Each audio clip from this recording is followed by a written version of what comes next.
This incident has shaken our community, has continued to shake our community, and we continue to mourn for the victims.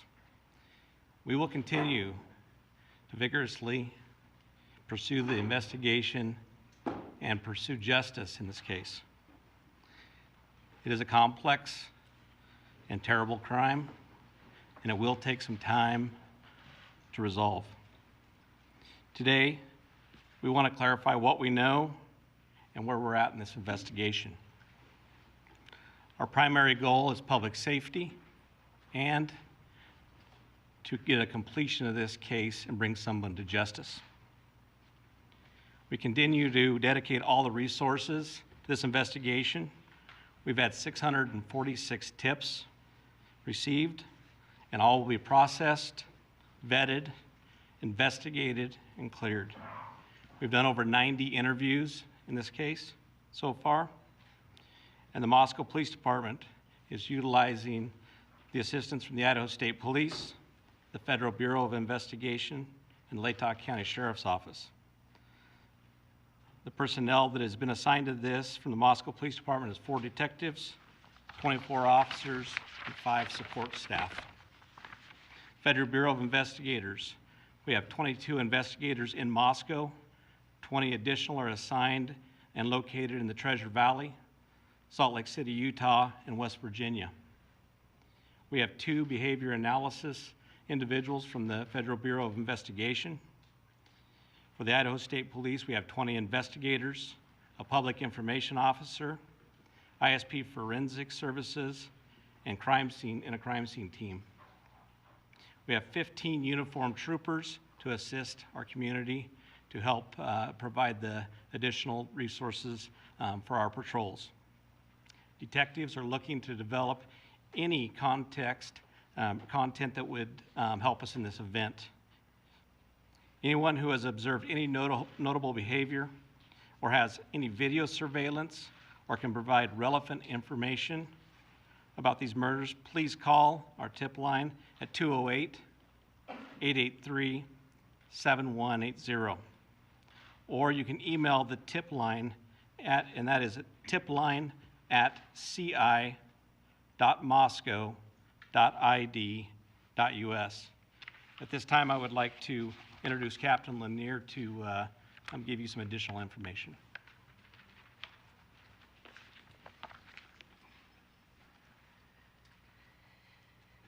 Good afternoon. My name is Roger Lanier. I'm a captain over the Operations Division for the Moscow Police Department. My last name is spelled L-A-N-I-E-R. I just want to first state that this tragic murder has shaken the community.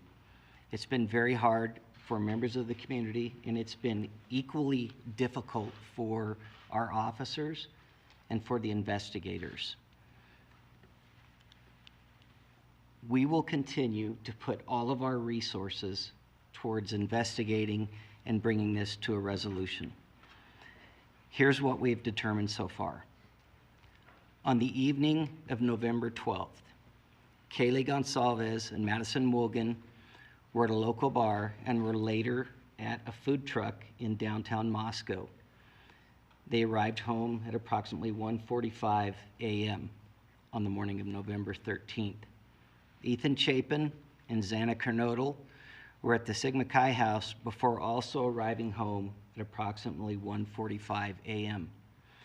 2 surviving roommates were also out in the community, and they returned home at approximately 1 a.m.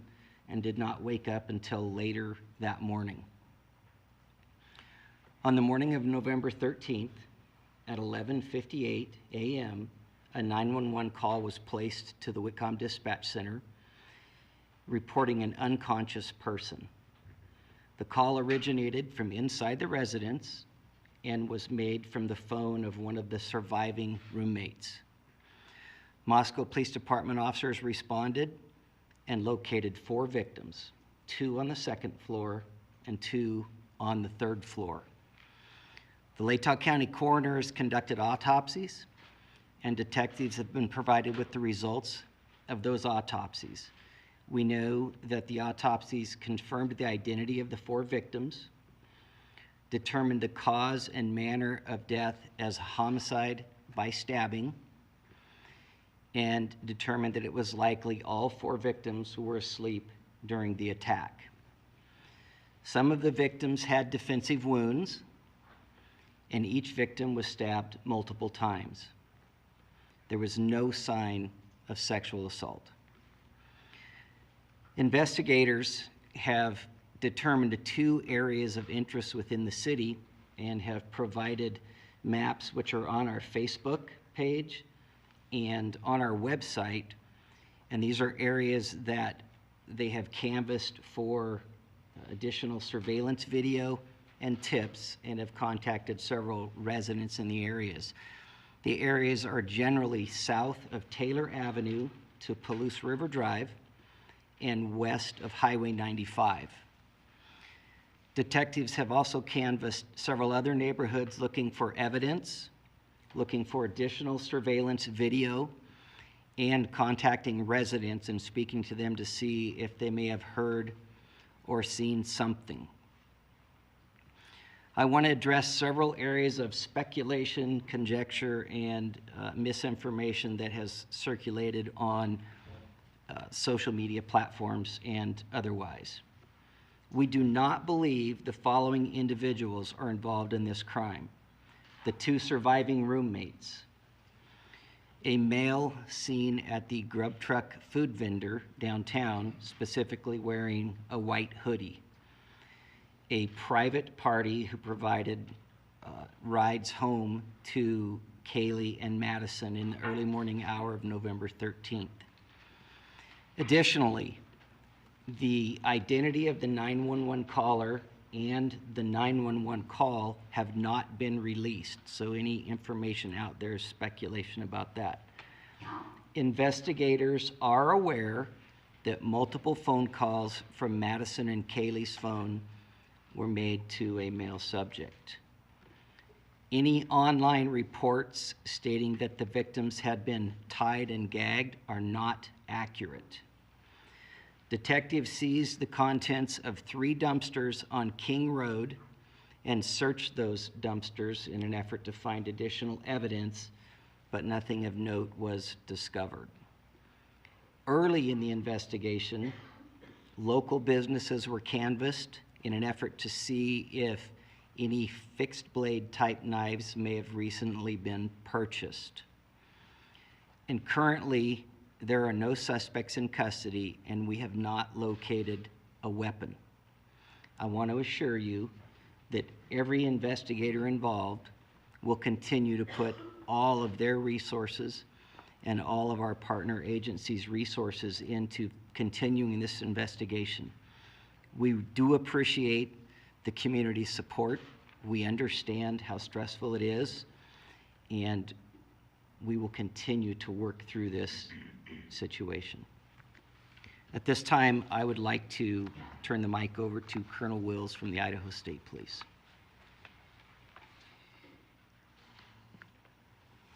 Thank you, Captain. My name is KEDRICK Wills, KEDRICK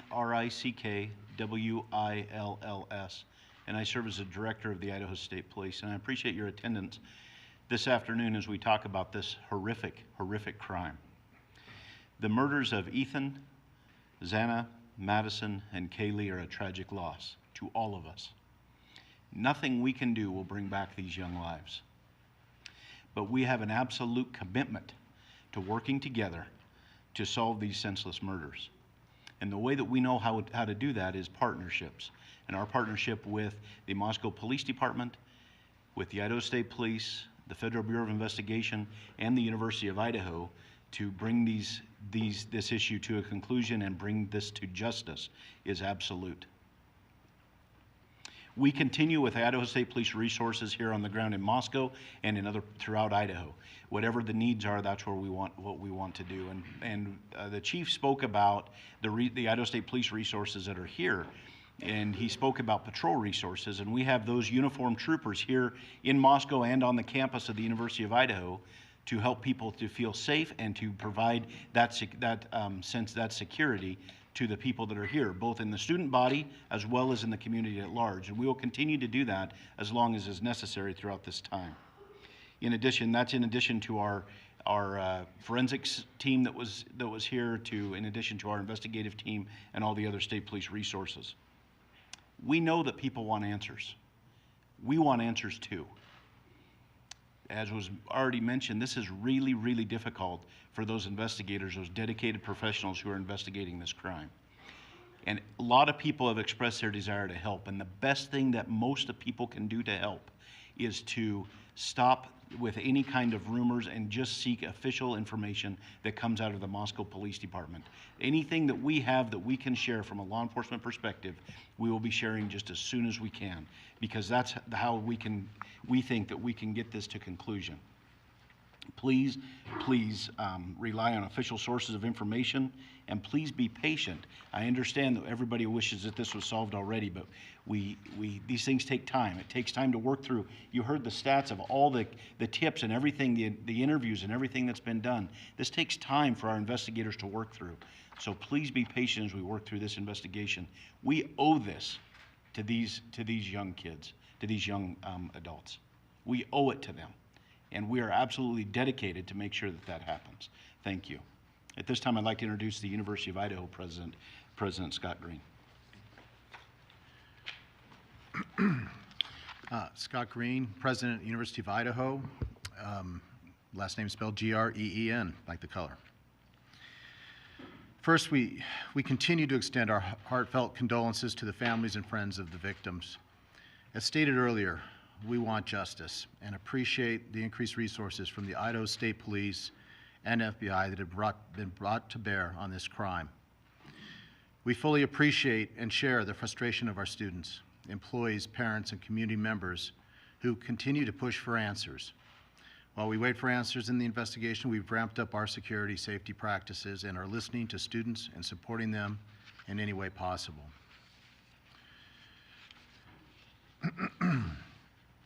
The University of Idaho's primary focus now is on supporting our students and working to meet their varied needs. The police continue to inform us that they believe this was a targeted attack, but we recognize this is not good enough for some of our students who will want to complete their semester remotely until the person who committed the crime is in custody. We are also hearing that some students want to be back on campus and in Moscow because they gain comfort from the structure of classes and being with their friends and professors. All reactions and feelings are valid, and we all process these tragedies differently. We're asking instructors to plan for both sets of students as we finish the semester. We will be communicating decisions early this week so that families can discuss and plan their individual response over the Thanksgiving break.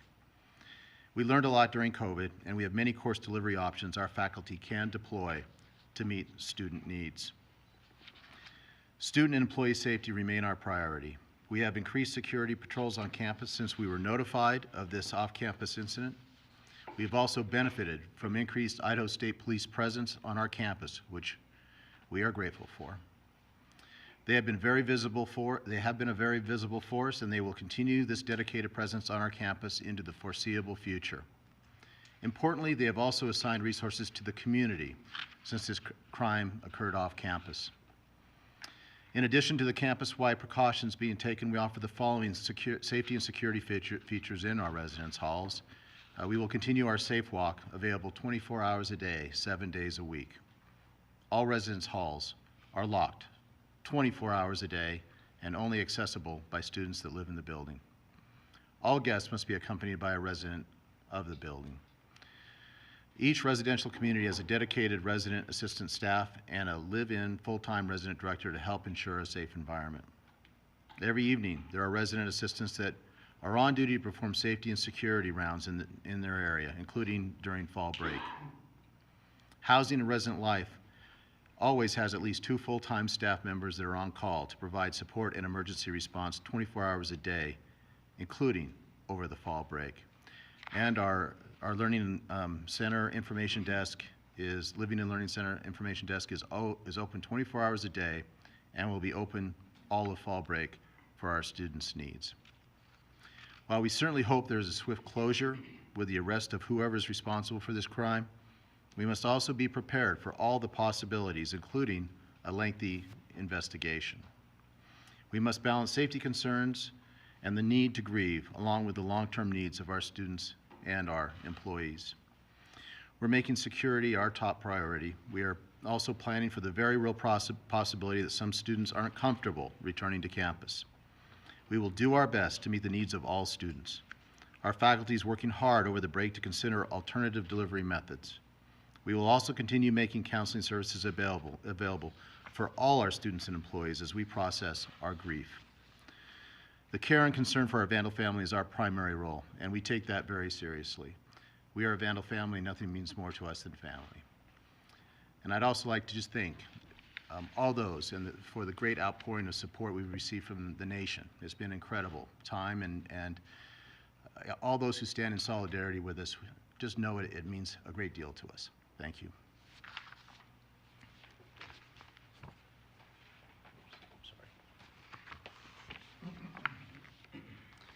So we're going to open it up at this time to about 8 to 10 questions. We ask that only one question is asked per person, please. And I would also like to just see if there's an Argonaut reporter here.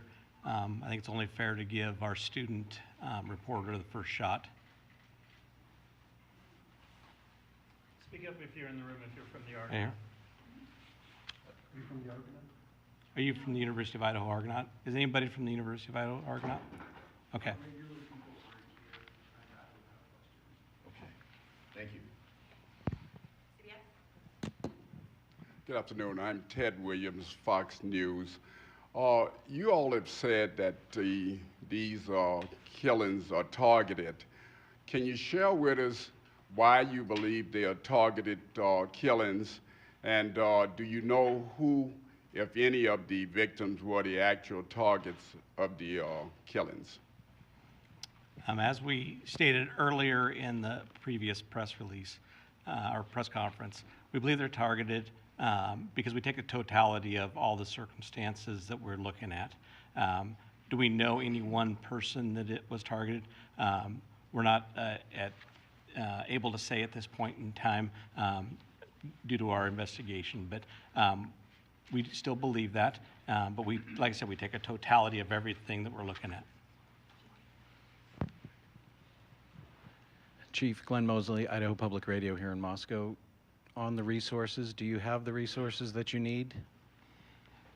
We do have the resources. It is an incredible outpouring of what we receive from the Idaho State Police and from the Federal Bureau of Investigations and Latah County. Anything we ask for is given.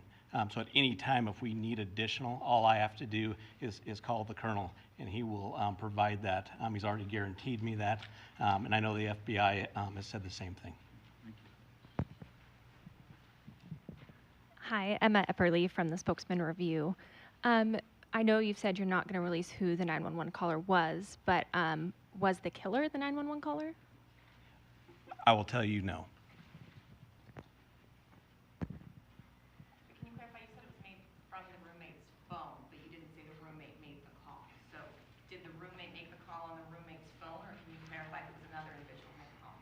Actually, if we could just go to this one first. And Well, it's a follow-up, that's why I wanted to. so what I'll say to that is it was made from the roommate's call, or phone, excuse me, and we're not going to divulge who made that call. It's part of our investigation still, and when we get ready to release that, we will. Hi, Christina Corbin with Fox News. The male subject whom the women called, has he been ruled out as a suspect or person of interest? Everything that we have taken from those calls, we have followed up on, we've cleared, and we believe that there's no connection there.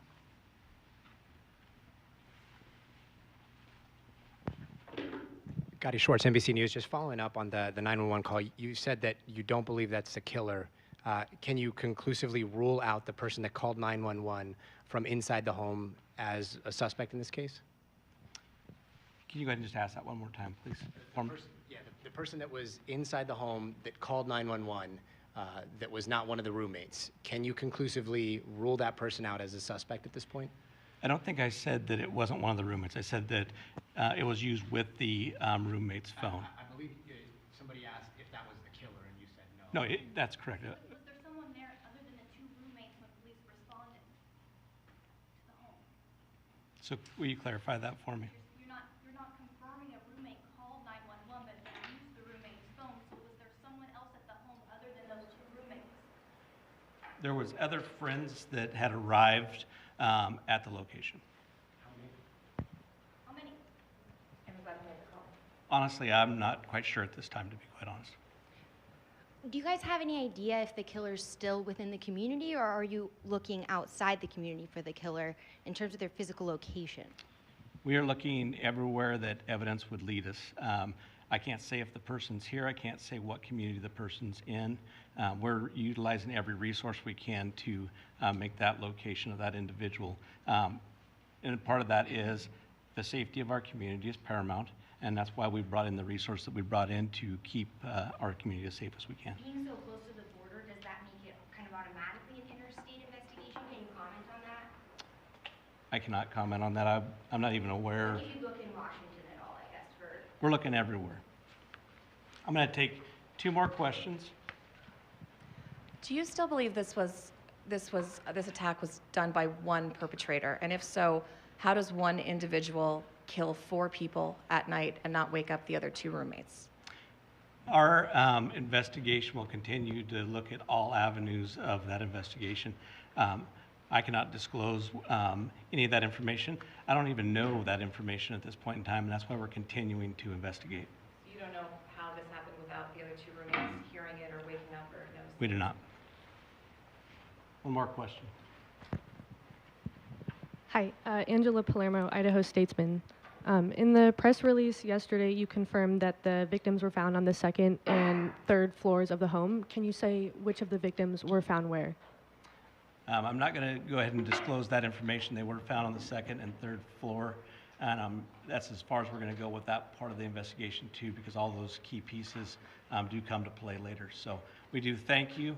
We thank you for meeting with us. We thank you for helping get information out, and I can assure you we will continue to work hard. We will continue to do everything we can to solve this. So thank you.